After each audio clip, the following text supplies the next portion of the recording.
2020년 새날이 밝았고 우리가 2020년 첫 주를 맞이하게 됩니다. 우리는 누구나 시간 안에 살아가고 있습니다.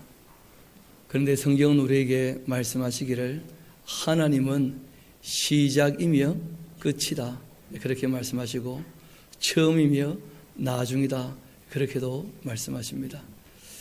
여러분, 세계에 참 많은 사람들이 나름대로 하나님에 대하여 생각을 가지고 신을 찾다가 이런저런 이야기를 많이 만들어내었는데 그런 이야기를 우리가 소위 신화나 또는 설화라 그렇게 얘기합니다.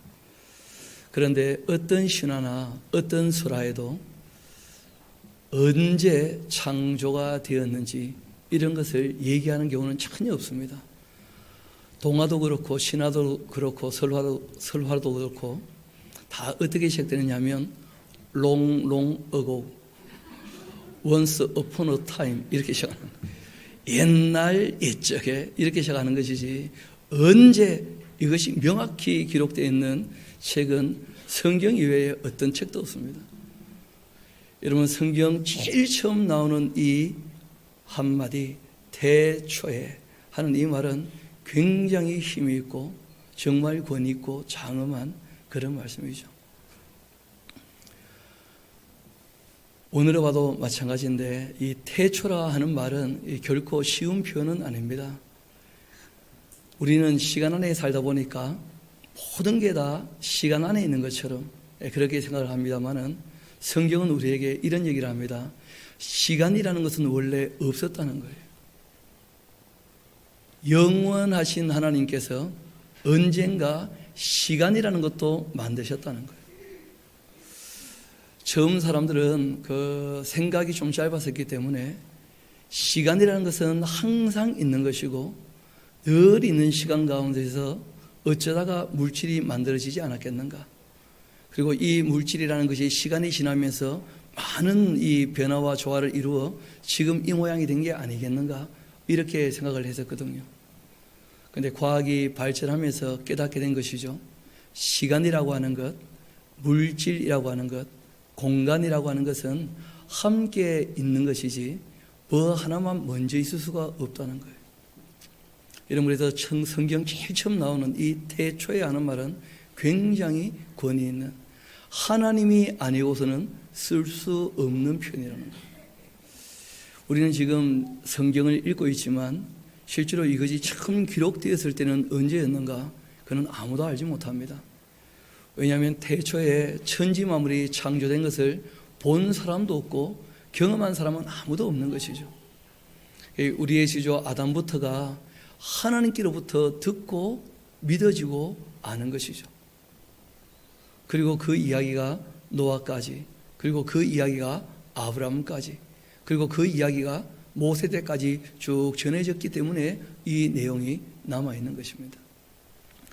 그리고 실상 지금 우리가 보는 것처럼 이렇게 정리가 되게 된 것은 다윗과 솔로몬 때 한번 집대성이 되었을 것이고, 그리고 바벨론 포로로 잡혀가고 난 다음, 그리고 지금 우리가 보는 것처럼 이렇게 다듬어져서 정리가 되었거든요. 그렇기 때문에 오늘 창세기 1장 1절부터 우리가 31절까지 함께 쭉 살펴보게 될 텐데, 여러분 거기 보면 제일 많이 나오는 단어가 뭐냐면 하나님이에요. 하나님. 우리가 하나님이란 단어, 이 엘로힘이라고 하는 그 단어가 30번이 넘게 나옵니다. 그러니까 1장에 제일 중요한 것은 하나님이 창조하셨기 때문에 모든 것이 있게 되었다. 이 선포가 1장에 기록되었던 원목적이 되는 것이죠.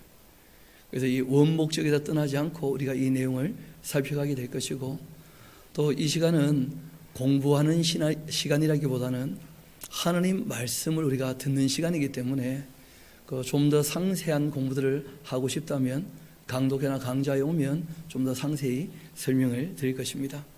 그럼에도 우리가 이 내용을 살필 때 우리 한글로 번역될 때 똑같은 단어가 없었다는 거예요.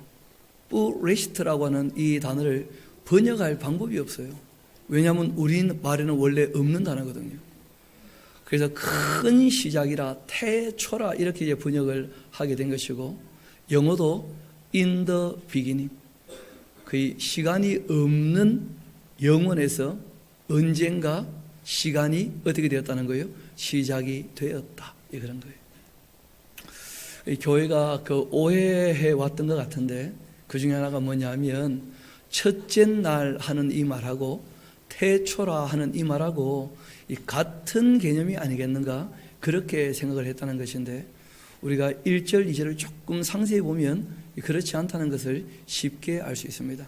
이 태초는 영혼에서 시간이나 공간이나 물질이 시작되었다 하는 그런 의미이고 이 첫째 날이라고 하는 것은 지구에 있어서 유의미한 날이 시작되었다 그런 뜻입니다.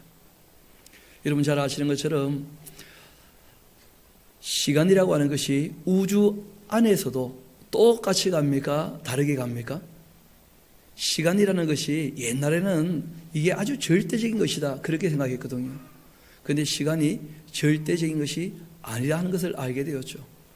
중력이 아주 강한 별에는 시간이 천천히 가는 것처럼 보이고 그렇지 않을 때에는 시간이 빨리 가는 것이고 그 상대성 이론이라고 하는 것을 깨닫게 되었던 아슈타인에게 누가 와서 물어봤다는 거예요.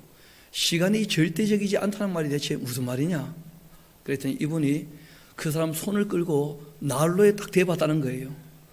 이따가 뜨거 하니까 어떠냐고, 좀 오래 있을 수 있겠냐고. 그렇지 않다고. 그런데 한번 물어보자고. 여기에 손대고 있을 때는 1초, 2초가 길어 보이는데 연애할 때는 하루도 짧지 않다냐고. 그 시간은 다 다르다고 그래요. 개인적으로 경험하는 시간도 다 다른 것인데 실상은 과학적으로도 시간이라는 것 자체가 절대적이지 않다는 거예요.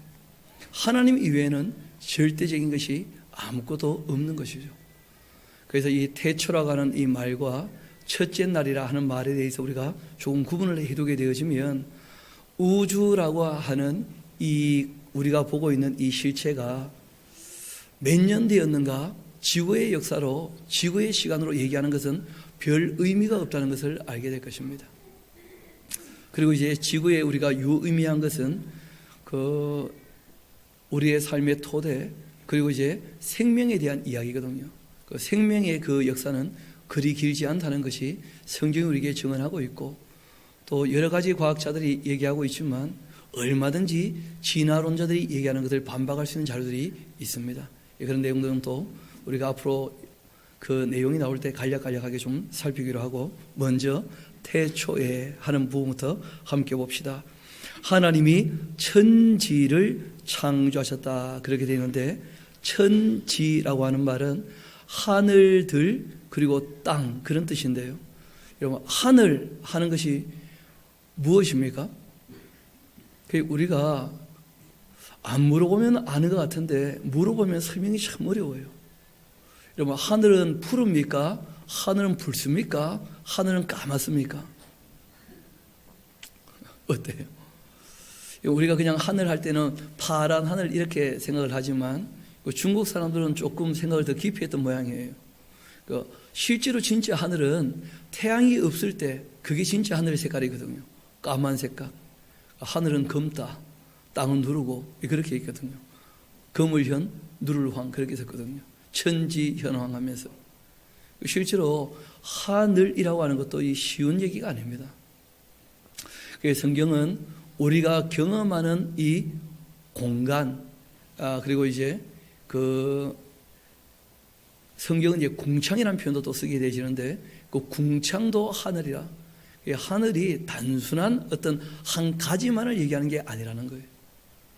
그래서 우리가 이 바울은 삼층층을 경험했다 이런 얘기를 하시는데 우리 옛날 어른들은 지구의 이 대기의 하늘 또 태양계의 그 끝 그리고 또 이 우주의 끝 그런 거 아니겠는가 하면서 과학을 가지고 지식을 조금씩 가질 때마다 하늘에 대한 생각이나 개념은 자꾸 넓어지는 것이죠. 바뀌는 것이고 처음 하나님께서 하늘이라 말씀하신 것은 아직도 우리가 다 알지 못할 겁니다.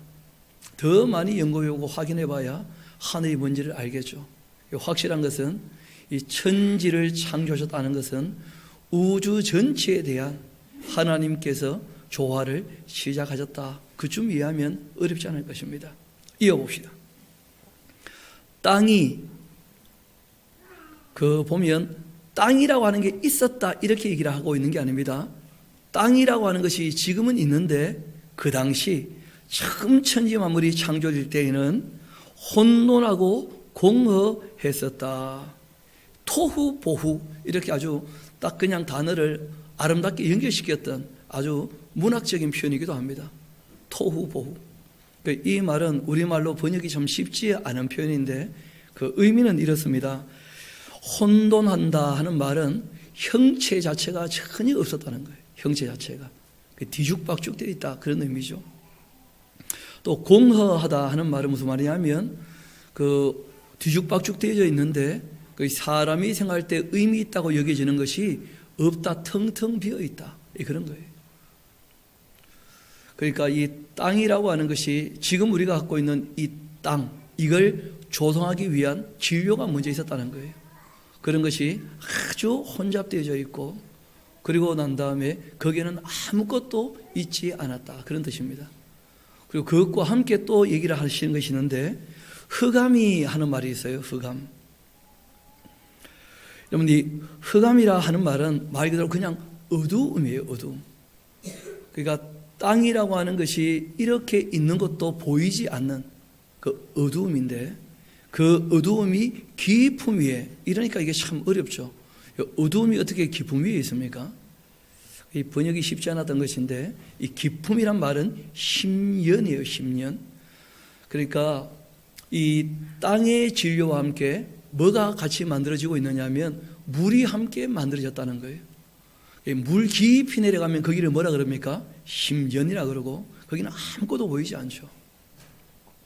그래서 땅은 혼돈했고 아무것도 없었고 이 물이라고 하는 것은 깊었는데 아주 컴컴했으며, 그러니까 여러분 우리가 지구라는 별을 생각하면 좀 상상이 되죠. 그러니까 지금 우리가 알고 있는 이 흙하고 물하고 어떻게 되어 있다는 거예요? 완전히 섞여 있는데 여러분 지구를 산을 다 깎으면 다 어디에 잠깁니까? 물에 다 잠겨요. 그렇지 않습니까? 지금 우리가 살고 있는 이 산이나 땅을 다 깎아가지고 평토장하게 되어지면 모든 게 물 안에 들어간다는 거예요. 처음 그렇게 생겼다는 거예요. 모든 것이 10년 아래에 캄캄했고 그 물 위에 성령께서 운행하셨다 그렇게 되어 있습니다. 우리 한번 봅시다. 하나님의 영은, 그러니까 성령님이 벌써 창세기에 나오는 거예요. 삼위 하나님의 모습이 드러난다는 것이죠. 그 하나님의 영은 수면 위를 또 뭐하고 계셔요? 운행하신다. 우리는 또 운행하면 비행기 타고 다니는 것처럼 보이지 않습니까? 그 운행이란 말도 이게 참 쉽지가 않아요. 그 운전한다 그런 의미가 아니고 그 원어를 보면 조금 더 의미가 달라지는데 마치 닭이 그 알을 품고 있다가 그 곁에 떠나지 않고 맴도는 그런 것이 운행이라는 개념이에요. 그러니까 하나님께서 우주 만물을 창조하시고 지구라고 하는 별을 마치 닭이 알을 품고 있듯이 그렇게 지키고 보호하시며 조화를 시작하셨다 그런 개념입니다. 굉장히 문학적인 표현이고 신학적인 표현이죠. 이런 것은 과학적으로 기술을 하게 되어지면 아마 그 데이터 분량이 지구 다 못 담을 겁니다. 책을 써서 적는다 하면 워낙 방대한 분량이라서. 이거는 뭐 말 그대로 하나님의 지혜고 하나님의 지식이고 하나님의 능력이니까요. 그런 것을 신학적으로 한두 마디로 딱 정리를 하신 거예요. 우리 다시 한번 1장 2장은 1절 2절은 너무 위대하신 말씀이니까 우리 마음에 새기듯이 같이 한번 읽어보도록 합시다. 시작. 태초에 하나님이 천지를 창조하시니라. 땅이 혼돈하고 공허했고 흑암이 깊음 위에 있고 하나님의 영은 수면 위를 운행하셨다. 그때 이제 하나님께서 뭐가 있으라고 하신 거예요? 빛이 있으라. 그렇게 하시면서 빛이 있게 되었고, 그러니까 빛이 있기 전에 뭐가 있었다는 겁니까? 땅이라고 하는 것과 그리고 물이라고 하는 것이 이미 다 있었다는 거예요. 빛을 제일 처음 만드신 것도 아니고 빛을 첫째 날 만드신 것도 아니라는 거예요. 빛이 있고 난 다음에 첫째 날이라는 개념이 생겨나요. 왜냐하면 날이라고 하는 것은 빛과 어둠이 나누어져야 뭐라고 하는 개념이 생깁니까? 날이라는 개념이. 날이 있고 첫째 날 빛을 만드신 것이 아니고 빛이란 것이 있었기 때문에 날이라는 개념이 생겨났다는 거예요. 시간이라고 하는 것은 그 단순한 개념은 아닌 것입니다. 그래서 다시 한번 말씀드린다면 이 태초라고 하는 것과 그리고 첫째 날이라고 하는 것은 전혀 다른 개념이라는 거예요. 그러니까 태초부터 시작해서 첫째 날이라고 하는 것은 우리 지구 시간으로 그 간격이 얼마가 되는지는 전혀 우리가 파악하지도 못하고 알 수도 없는 것입니다. 그래서 영원에서 어떠한 시간이, 공간이, 물질이 시작이 되었고, 그리고 이제 지구라는 별에 아주 유의미한 그 시간이 시작이 됩니다. 우리 한번 봅시다. 하나님이 빛과 어둠을 어떻게 하신 겁니까? 나누사. 이때 비로소 뭐가 시작되는 거예요? 그거 적어 놓으세요. 지구에 의미 있는 시간이 시작되었다. 빛과 어둠을 나누사. 빛이 하나님 보시기에 좋았고, 하나님이 이 빛을 뭐라고 부르셨습니까? 낮이라 부르시고 어둠을 밤이라 부르셨는데, 저녁이 되고 아침이 되니 이것이 어떤 날이라고요? 첫째 날. 그럼 거기 하나 적어 놓으십시오. 자전이 시작되었다. 그러니까 여러분, 저녁이 되고 아침이 되니 하는 말도 굉장히 과학적인 표현이지만 문학적인 표현입니다. 그 어느 지점을 중심으로 얘기하는 겁니까? 여러분 한번 생각해 봐요. 그 지구라는 별이 있습니다. 그리고 이제 그 혼돈하고 공허하고 있다가 성령께서 드디어 빛이 비추게 하시고 이제 시작이 되지 않습니까? 빛이 비추면 어차피 한쪽은 낮이고 한쪽은 밤이죠. 맞습니까? 그런데 지금 뭐라고 되어 있죠? 저녁이 되고 아침이 되니. 그러니까 빛이 비출 때부터 이미 낮이 있는 곳이 있다는 거예요. 그러니까 어떤 일부러 한 지점을 지정했다기보다는 지구라는 별에 의미 있는 시간이 시작되었다. 그리고 하루가 지났다는 거예요. 그러니까 태초부터 시작해서 첫째 날 이 빛이 비추어 지구에 의미 있는 시간이 시작되기 전까지는 우리가 그 기간은 전혀 알지 못한다. 이 정도 말씀드리면 납득이 좀 되십니까? 전혀 납득이 안 되십니까? 다시 한번 해볼까요? 그러니까 영원에서 시간이 시작되었다는 것은 이해가 되셨습니까? 이 시간이 끝날 때가 반드시 와요. 그럼 우리가 다시 영원한 하나님 나라의 귀속이 되는 것입니다. 그리고 영원에서 시간이 시작되었다는 것과 지구가 처음 시작되었다는 것은 다른 개념이라는 거예요. 지구라고 하는 이 별에 의미 있는 시간이 시작된 것은 빛이 비추고 난다. 그때부터 이제 낮과 밤이라는 개념이 있으면서 지구의 의미 있는 시간이 시작된 거예요. 이어봅시다. 이것이 첫째 날이다. 굉장히 문학적으로 신학적으로 적혀 있지만 그 하나 적어 놓으십시오. 역사적 사실이다. 꼭 기억하셔야 돼요. 역사적 사실. 하나님께서 시작하셨다는 것. 그리고 이런 개념들은 과학으로 설명 불가능하고 과학으로 연구가 불가능합니다. 왜냐하면 이런 시작은 유일해적인 사건이 반복되지 않습니다. 여러분, 과학이라는 것은 반복되지 않은 것은 연구할 수 없다는 거예요. 과학은 항상성이 유지가 돼야 되거든요. 그래서 무엇을 관찰하고 난 다음에 그것을 가설로 세워서 실험실에 연구를 해서 뭐가 될 수 있어야 된다는 거예요. 반복이 되는 것만이 과학의 영역에 들어와 있거든요. 여러분, 이례적인 사건은 과학의 영역이 아닙니다. 이거는 하나님의 초자연적인 정말 역사인 것이죠. 그래서 이런 것은 전혀 과학의 영역이 아닌 것입니다. 이어봅시다.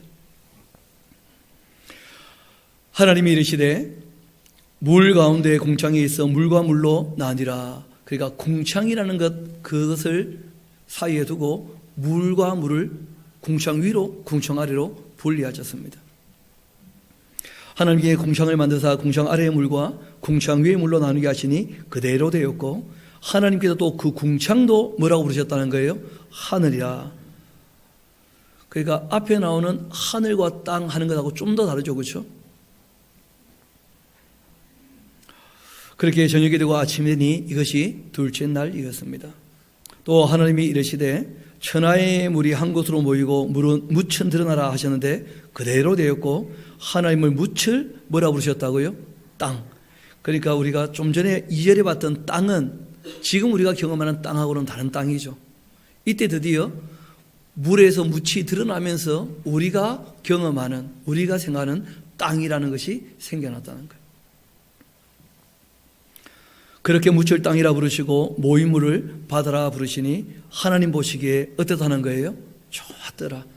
여러분, 지금 좋았더라 하는 말이 2번 나왔다는 거 아시겠습니까?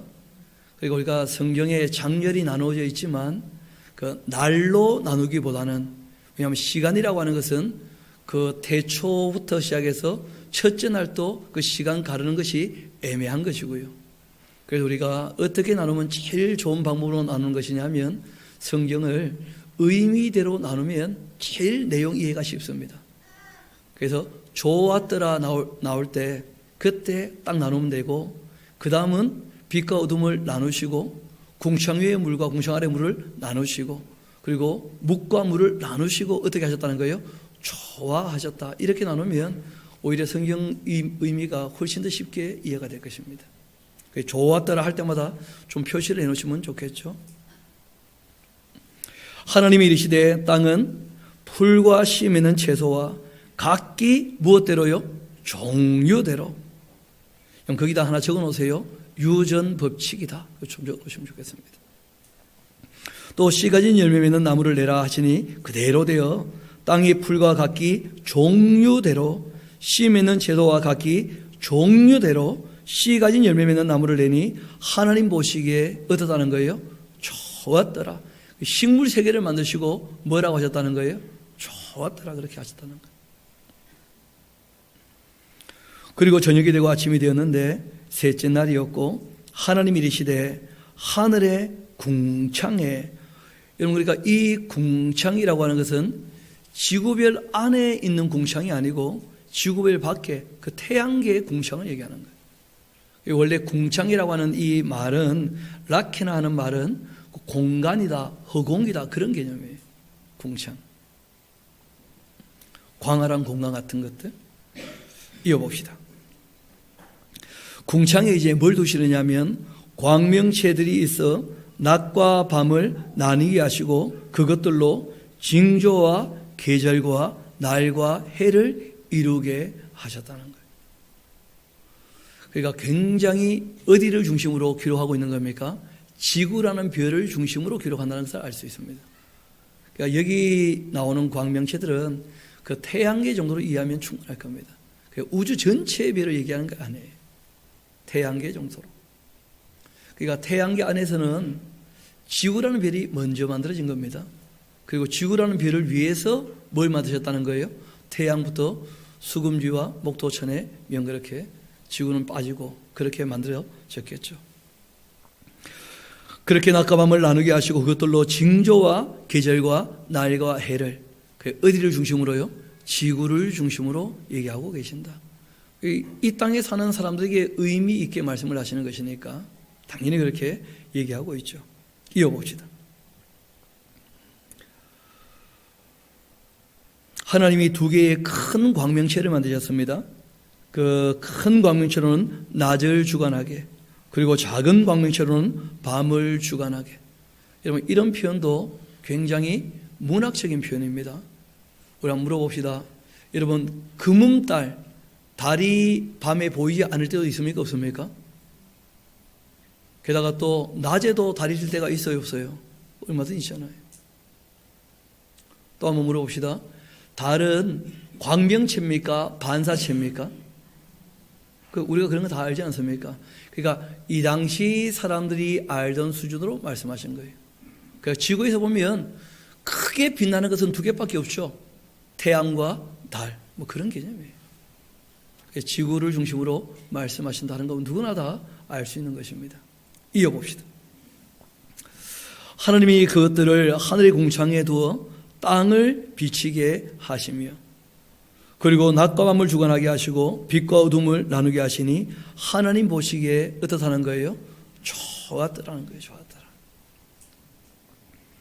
그리고 저녁이 되고 아침이 되었는데 이것은 넷째 날이었습니다. 하나님이 이르시되 물들은 생물을 번성케 하라. 땅 위 하늘의 공창에는 새가 나르라. 그리고 하나님이 큰 바다 짐승과 물에서 번성하여 움직이는 모든 생물을 그 무엇대로요? 종류대로. 날개 있는 모든 새도 그 무엇대로요? 종류대로. 그렇게 창조하시니 하나님 보시기에 좋으셨다는 거예요. 하나님께서 그들에게 복 주시며 이르시되 생육하고 번성하여 여러 바닷물에, 지금하고 전혀 다른 환경이죠. 땅과 바다가 있지만 지금은 바다가 하나로 붙어 있고 땅이 여러 군데 나누어져 있죠. 처음 만들어질 때는 전혀 그러지 않았다는 거예요. 홍수 이후에 전혀 생태계나 아니면 지구 환경이 바뀌었다는 것을 알 수 있습니다. 성경은 거기에 대해서 다 얘기하고 있으니까요. 여러 바닷물에 충만하라. 새들도 땅에 번성하라 하셨고 저녁이 되고 아침이 되니 이것은 다섯째 날이었다. 하나님께서 이르시되 땅은 생물을 그 무엇대로요? 종류대로. 그리고 가축과 기는 것과 땅의 짐승을 그 종류대로 내라 하시니 그대로 되었다. 하나님이 땅의 짐승을 종류대로, 가축을 그 종류대로, 땅에 기는 모든 것을 종류대로 만드시니 하나님 보시기에 좋았더라. 앞을 잠깐 봅시다. 여기 우리가 한 가지 정도는 짚고 가야 됩니다. 여러분, 진화라는 말을 우리가 듣지 않습니까? 특별히 학교에서도 진화론을 배우기도 합니다. 여러분, 진화라고 하는 말은 어떤 방향을 가지고 변화되고 있다는 거예요. 그래서 뭐라고 하느냐면 단세포 생물이 다세포 생물로, 또는 다세포 생물이 이 연골오리로, 연골오리가 경골오리로, 그리고 난 다음에 이게 양소리로 파충류로, 그리고 또 지금 이제 이 조리로 포유로 그렇게 진화되었다. 왜냐하면 사람이 진화의 정점이라고 보는 거예요. 그런 해석 자체가 굉장히 잘못된 거죠. 과학자들도 그걸 지금 수정하려고 많이 애를 씁니다. 그런데 진화라는 사상이 머리에 박혀있는 이상 하나님을 전혀 의식하지 못하게 되어지면 답이 나오지 않아요. 지금도 여전히 연구하고 있을 뿐이고, 더 웃기는 것은 진화론자들하고 대화해 보면 진화라는 말의 뜻을 잘 모르고 있는 것 같아요. 국어 공부를 안 하고 과학자가 되면 큰일 납니다. 여러분, 그 많은 과학자들이 지금 얘기하고 있는 것은 진화가 아니라 변화나 이화 또는 변태 이런 거예요. 쉽게 말하면 여러분, 우리가 적응이란 말 쓰지 않습니까? 사람이 더운 곳에 살다 보면 멜라닌이 많이 나와서 검어지는 것, 이런 것은 진화가 아니라는 거예요. 여러분, 또 카라파고스 섬에 그 핀치새가 부리가 이렇게 바뀌어 보이는 것은 그 진화가 아니라는 거예요. 왜냐하면 핀치새의 이 부리가 아무리 바뀌어도 핀치새는 뭐라는 거예요? 그 핀치새는 비둘기나 참새가 되지 않습니다. 여러분, 그 원래 가지고 있는 재료를 가지고 약간씩의 변형이나 변태나 변화가 일어나는 것은 그는 진화가 전혀 아니에요. 진화라고 하는 것은 없던 어떤 설계도가 새로 들어와서, 그러니까 없던 유전자가 생겨나야 된다는 거예요. 그러한 일은 인류 역사상 지금까지 한 번도 없었고 지금도 없고 앞으로도 영원히 없습니다. 처음부터 성경은 우리에게 뭐라고 말씀하셨냐면 모든 것은 각기 무엇대로요? 종류대로. 이런 바이러스가 많이 이렇게 적응하며 변할 때 그거는 우리가 진화라 그러지 않습니다. 변이를 일으킨 거예요. 변화가 일어난 것이고, 그러니까 원래부터 있던 그 설계도 안에서 그 환경에 따라 변하는 것뿐이지 그런 것을 진화라 하지 않습니다. 그런데 진화론자들은 그 변화가 오랜 세월 동안 쌓이면 진화가 되지 않겠는가? 그렇게 주장하는 것뿐이에요. 그리고 우리가 이후에 홍수에 대한 이야기를 좀 나누게 될 때 그 화석에 대해서 또는 이 지층에 대해서 그리고 석유에 대해서 석탄에 대해서 다시 한번 얘기를 하게 될 것입니다. 진화라고 하는 것은 방향성을 갖고 있다고 하는 것인데, 이렇게 한번 물어봅시다.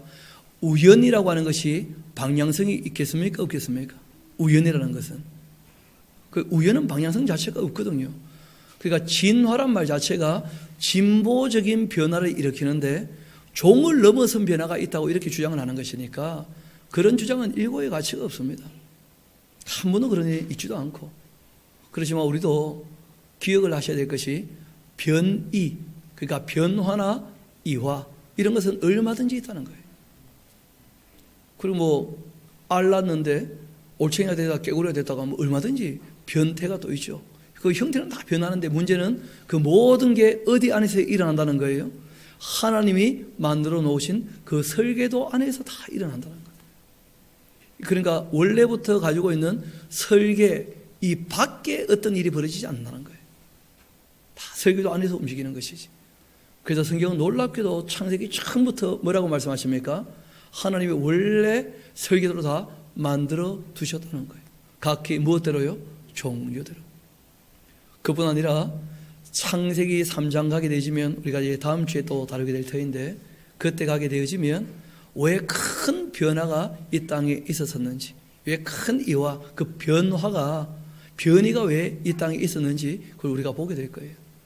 에덴 동산에서 쫓겨나게 되어지면서 땅이 저주를 받아 큰 변이가 일어나게 되거든요. 성경은 그런 내용을 다 얘기하고 있다는 거예요. 그래서 학자들도 정말 하나님을 두려워하고 경외하고 신뢰하면서 정직하게 연구를 해야지 자기가 자기 인생의 주인인 것처럼 교만한 자세로 연구하거나 돈 벌 욕심으로 연구하게 되지면 교만하거나 욕심을 갖게 되면 결코 순수할 수 없습니다. 그렇게 해서는 순수한 과학이 안 되는 거예요. 먼저 결론부터 내놓고 연구를 하고 앉았으니까 그런 답이 안 되는 것이죠. 이어봅시다. 24절입니다. 하나님이 이르시되 땅은 생물의 그 종류대로 내되 가축과 기는 것과 땅의 짐승을 종류대로 내라 하시니 그대로 되었다. 하나님이 땅의 짐승을 그 종류대로 가축을 그 종류대로 땅에 기는 모든 것을 그 종류대로 만드시니 하나님 보시기에 좋았다. 하나님이 이르시되 그 다음 아주 중요한 얘기가 나오죠. 우리의 하는 말 보이십니까? 이거 하나 적어 놓으십시오. 삼위일체 또는 천사들과 함께 뭐라고 생각해도 큰 상관없습니다. 이미 성경을 보면 하나님이 만드셨는데 하나님의 영 누가 계시되어 있습니까? 성령 하나님이. 그러니까 성부와 성자와 성령 이렇게 삼위 하나님이 우리라 할 수도 있는 것이고 또 하나님께서 창조하실 때 그 심부름꾼이도 있을 수 있잖아요. 그렇죠? 천사들이 얼마든지 하나님 천사를 먼저 만드셨거든요. 그러니까 우리 할 때 그 천사들과 함께 그렇게 해도 큰 문제가 없습니다. 확실한 것은 우리는 안 들어갑니다. 우리는 없습니다. 하나님께서 영이신 하나님께서 초월적이신 분이 이 땅에 하나님의 형상으로 뭘 만드셨다는 거예요? 인간을 만드셨다는 거예요. 하나님의 형상이라고 할 때는 세 가지를 꼭 기억하시면 좋겠습니다. 제일 먼저는 뭐냐면 인격이라는 거예요. 인격. 우리가 위격이라는 표현 쓰지 않습니까? 지성과 이성과 감정과 의지, 자유한 존재다. 하나님은 정말 자유하신 분이시고 자유를 좋아하십니다. 그래서 우리를 만드실 때도 자유롭게 만드셨다는 거예요. 두 번째는 하나님은 지고지선, 선하시고 참되시고 의로우시고 아름다우신데 그걸 우리가 어떻게 인지하느냐? 하나님께서 우리에게 뭘 두셨느냐 하면 양심을 두셨다는 거예요. 양심. 그리고 말 그대로 그 하나님의 형태, 그 형체가 우리에게 있다는 거예요. 그래서 성경을 보면 하나님께서 아브라함에게 나타나실 때 뭐로 나타나십니까? 사람인 줄 알았는데 알고 보니까 하나님이었다. 천사들도 마찬가지죠. 야곱이 씨름할 때는 누구와 씨름했죠? 어떤 사람하고. 그런데 시간 지나 보니까 그 존재가 뭐였다는 거예요? 천사였었다는 거예요. 또 실제로 하나님이 이 땅에 오실 때 뭐가 되어 오셨습니까? 사람이 되어 오셨어요. 독수리가 되어 오신 게 아니고 사자가 되어 오신 게 아니고 여러분 그 참 많은 이 설화나 신화들을 보게 되어지면 신이 이 땅에 올 때 그 이상한 동물이랑 괴물로 나타나는 경우가 있거든요. 그러니까 다 가짜라는 거예요. 이건 다. 그래서 하나님의 형상대로 뭘 만드신 거예요? 사람을. 그 다음이 굉장히 중요합니다. 우리의 모양대로 우리가 사람을 만들고 그들로 뭘 하게 하기를 원하셨냐면 바다의 물고기, 하늘의 새, 가축, 온 땅과 땅에 기는 모든 것을 어떻게 해요? 다스리게, 관리를 얘기하십니다. 하나님이 자기 형상 곧 하나님의 형상대로 사람을 창조하시되 남자도 하나님의 형상이며 여자도 하나님의 형상이에요. 여러분 창세기를 우리가 공부하면 1장에 남자와 여자는 같은 가치를 갖고 있다는 거예요. 그런데 우리가 경험했던 것처럼 유교 사회만 해도 남자와 여자는 가치가 같습니까? 다릅니까? 다르게 돼요. 그러니까 사람들이 타락하면 약한 존재를 가치 없는 것처럼 여긴다는 거예요. 인간 존재 자체를 가치 있게 여기지 아니하고 그 존재가 할 수 있는 어떤 능력을 가지고 가치를 매기거든요. 그러다 보니까 여성들이 아무래도 좀 힘이 약하니까 그러니까 가치 없게 여긴다는 거예요. 그는 사람이 타락해서 그런 거예요. 원래 성경이 제일 처음 얘기한 것은 남자나 여자나 공이 뭐라는 거예요? 하나님의 형상이라는 거예요. 여자분들 별로 좋아하는 마음이 없는 것 같은데 정말 그렇습니다. 성경은 그렇게 이야기를 시작하는 거예요. 이어봅시다. 하나님이 그들에게 복 주시며 하나님이 그들에게 이르시되 생육하고 번성하여 땅에 충만하라. 하나님께서 생명에게 주신 복은 생육하는 거예요. 번성하는 거죠. 영적으로도 마찬가지입니다. 우리가 복음을 전해서 정말 하나님의 자녀들 믿는 자들이 함께 주님 앞에 나오는 것, 이 복이라는 거죠. 복. 그리고 말씀하십니다. 땅을 정복하라. 바다의 물고기, 하늘의 새, 땅에 움직이는 모든 생물을 다스리라. 그렇게 하셨습니다. 그리고 29절은 같이 한번 읽어봅시다. 시작. 하나님이 이르시되 내가 온 지면에 씨 맺는 모든 채소와 씨 가진 열매 맺는 모든 나무를 너희에게 주노니 너희의 먹을거리가 될 것이다. 최초의 먹거리, 창조하신 분이 말씀하신 것이 식물성이 원래 우리에게 주어진 먹거리였다는 거예요. 그러니까 이 채소와 그리고 과일들, 이게 우리의 최초의 뭐라는 거예요? 먹거리라는 거예요. 먹거리. 또 땅의 모든 짐승과 하늘의 모든 새와 생명이 있어 땅에 있는 모든 것들에게도 내가 모든 푸른 풀을 먹을거리로 주노라. 그렇게 하셨고 그대로 되었습니다. 시간이 지나면서 인간의 죄 때문에 뭐가 일어난 거예요?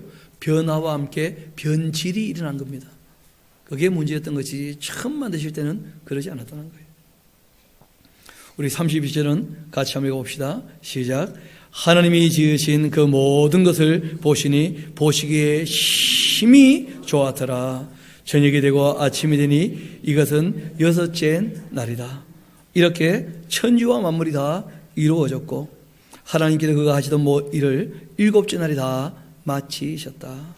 그가 하시던 모든 일 그치고 일곱째 날 안식하셨는데 하나님께서 그 일곱째 날을 복되게 하시고는 거룩하게 하셨고 이는 하나님이 그 창조하시며 만드시던 모든 일 마치고 그날 뭐 하셨다는 거예요? 안식. 우리가 6일은 일하고 하루를 쉬게 되는 이유가 여기서부터 시작된 것입니다.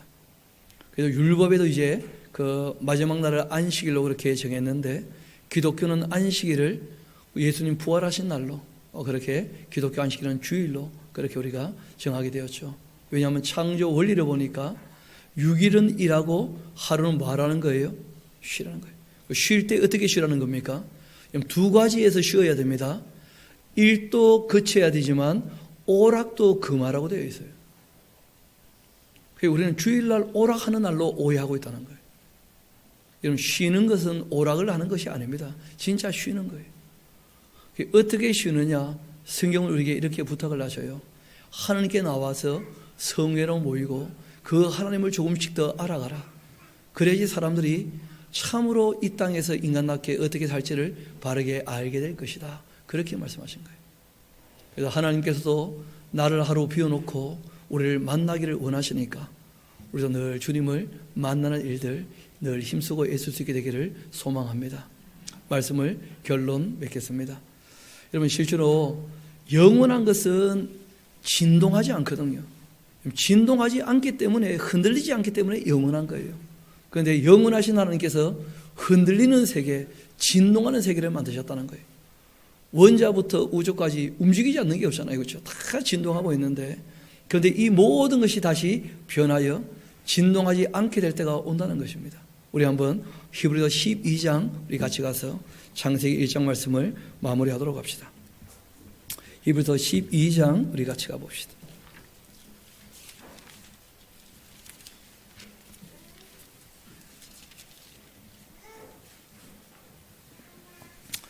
(26절부터) 제가 한번 읽어드리겠습니다. 그때에는 그 소리가 있으라 하신 대로 다 있게 되지 않습니까? 그 소리가 땅을 진동하였거니와 이제는 약속하여 이르시되 내가 또 한 번 땅만 아니라 하늘도 진동할 때가 올 것이다. 이 또 한 번이라 하심은 진동하지 아니하는 것을 어떻게 하시려고요? 영원히 존재하게 하기 위하여. 진동할 것들 곧 만드신 것들은 결국 다 어떻게 될 겁니까? 변동될 것입니다. 그러므로 우리가 흔들리지 않는 나라를 받았은즉 은혜를 받자 이로 말미암아 경건함과 두려움으로 하나님을 기쁘시게 섬길지니라. 하나님이 우리를 왜 만드셨겠습니까? 하나님의 창조 목적은 하나님을 위하여 만드신 것이거든요. 그런데 놀랍게도 그 하나님이 우리를 위해 주신다는 거예요. 그래서 예수님께서 말씀하신 겁니다. 하나님께서 너희를 이렇게 위해 주고 계시니 너희도 먼저 그의 나라와 그의 의를 구하라. 그렇게 말씀하신 거예요. 여러분, 시작한 것이 있다면 반드시 뭐가 온다는 것입니까? 끝이 온다는 거예요. 제가 예언을 합니다. 2020년 시작되었는데 2020년 끝날 때가 반드시 옵니다. 그리고 2021년이 또 시작될 겁니다. 그래서 시작된 것은 반드시 뭐가 있다는 거예요? 끝이 있다는 거예요. 그리고 그 끝에는 뭐가 있느냐? 29절 봅시다. 우리 하나님은 소멸하는 불이시다. 재판하신다는 거예요. 심판하신다는 거예요. 그렇다면 우리가 그 전에 어떻게 이 땅에서 살아야 할 것인가? 우리 14절, 12장 14절 한 절은 같이 읽어보도록 합시다. 시작. 모든 사람과 더불어 화평함과 거룩함을 따르라. 이것이 없이는 아무도 주를 보지 못할 것이다. 아멘. 천지 만물을 창조하신 하나님께서 우리에게 화평하게 그리고 주님의 뜻을 따르는 거룩한 삶을 사도록 그렇게 부탁하시고 그러한 삶을 사는 자들을 주님의 나라로 부르시며 영존하시게 하시겠다. 그렇게 말씀하셨으니 우리가 정말 하나님을 섬기는 사람으로 이 땅에 살아갈 때 평화를 만들며 그리고 주님의 뜻을 따라 거룩한 삶을 사는 저와 여러분 되기를 소망합니다. 우리 함께 기도하도록 하시겠습니다.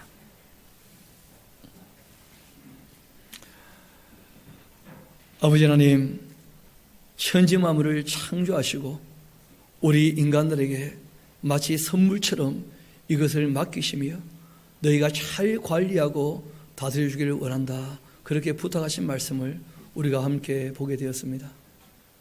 이후에 우리 인류가 교만하여 하나님을 떠나 죄 가운데 있으며 점점점 어두워짐에도 불구하고 주님께서 오래 참아 기다리시며 지금 저희를 다시 불러주셔서 주님의 그 오래 참으심이 저희의 구원이 된 줄로 믿습니다.